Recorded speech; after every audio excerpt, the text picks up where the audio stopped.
everyone, I am Eulogy, a student of Baltimore City Community College. I have members of my family in the audience listening to this presentation, Eulogy for my grandfather, titled A Life Worthy of Emulation. Dr. Oluwole Onawumi was my grandfather. Grandpa lived a life full of emulation. The dolphin, as it was fondly called by his children and loved ones, because of its manifold parts. Daddy to many, doctor full of compassion, originator who taught the use of available technology to achieve desirable goals.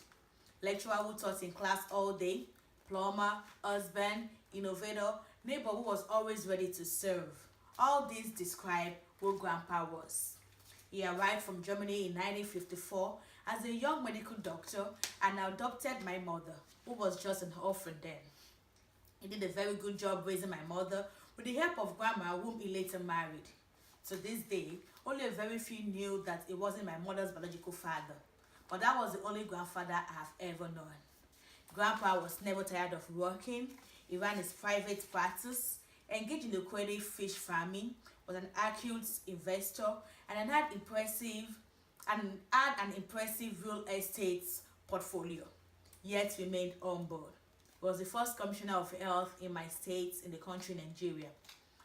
Grandpa was very strict and yet loving with me being the first grandchild, reminding me that I was the signature of all highs, so I was always at my best. Every day I spent with him remains memorable, but one I will never forget was my 21st birthday. He handed me an envelope containing a 10-page letter where he wrote all of his dreams and desires for me. I hope I'm able to live to his expectation of greatness someday.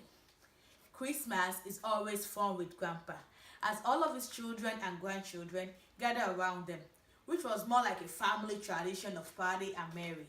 That was our version of Thanksgiving. A doctor that was about saving life first, programs and policies initiated are still existent to this day. His love for education was not only reserved for his immediate family. Instead, he extended this privilege to the less fortunate kids around by sponsoring a few individuals from high school all the way to college.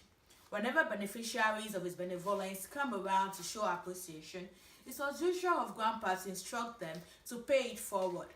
My mom often tells me of professionals she has met from different walks of life who, on hearing she was related to late Grandpa, ended up providing the service pro bono for Mom. On May 4, 2015, on his deathbed, he requested to see all of his children and grandchildren. At that time, I was out of the country, so he called me.